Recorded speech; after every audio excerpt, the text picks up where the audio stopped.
मैं राहुल गांधी का कोई फैन नहीं हूं, लेकिन that person is now leader of opposition of this country.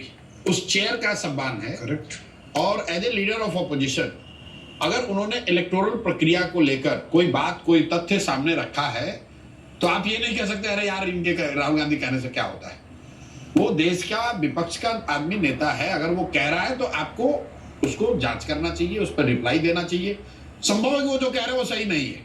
अरे भाई वो लीडर ऑफ ऑपोजिशन है, he is representing 60% of India who has not voted for those who are ruling the country। जब इलेक्शन में सिर्फ सरकार नहीं चुनी जाती है, इलेक्शन में विपक्ष भी चुना जाता है। इसको विपक्ष में जनता ने बैठाया है, उसकी बात को आप बिल्कुल इस तरह से खारिज नहीं कर सकते हैं, वो भी तब जब वो आदमी तथ्य रख रहा है। वो तथ्य सही है गलत है उसको जांच लीजिए, परख लीजिए, काटना है काट दीजिए, लेकिन कुछ बताओगे तो भाई।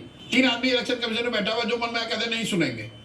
क्यों नहीं सुनोगे भाई, क्यों नहीं सुनोगे? ये देश का लोकतंत्र है, तुमको बैठाया गया, तुम्हें इसलिए थोड़ी बैठाया गया तुम कह दोगे नहीं सुनेंगे। वो ये कहना चाहिए था कि राहुल गांधी ने ये जो तथ्य रखे हैं, we are immediately constituting a committee, we are going to investigate and we will give you the proper reply after investigation. बात राहुल गांधी ने कही है कि मशीन रीडेबल फॉर्म में आपको देना ही चाहिए। ये बात मैं 4 बरस से कह रहा हूं। जो फॉर्म 20 है, 8-8 9 महीने डिले से ये अपलोड कर रहे हैं। जिस दिन पोलिंग क्लोज होती है, जिस समय जब सब साइन करते हैं, constitutionally they are bound to upload it, कि भाई पब्लिक डोमेन में हो कि इस बूथ पर इतने लोगों ने वोट किया।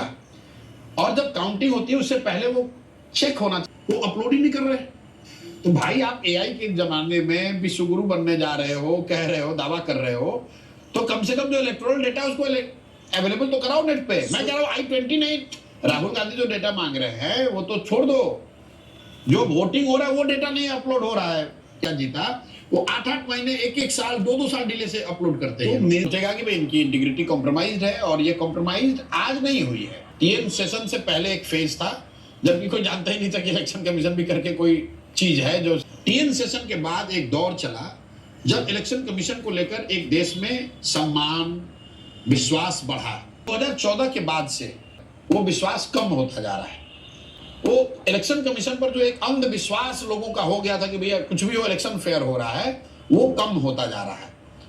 और उसी कड़ी में ये इस चीज को और बढ़ाएगा। अगर लीडर ऑफ ऑपोजिशन ये कह रहे हैं कि वोटर लिस्ट की सैनिटी नहीं है, तो भाई 2 ही वजह है जो वो कह रहे हैं। या तो वो ग्रॉस इनकॉम्पिटेंस है कि भाई है आदमी यूपी में, उसका नाम कर्नाटक में भी ऐड हो गया, या फिर वो मैनिपुलेशन। दोनों ही स्थिति में इलेक्शन कमीशन की क्रेडिबिलिटी तो क्वेश्चन की जाएगी।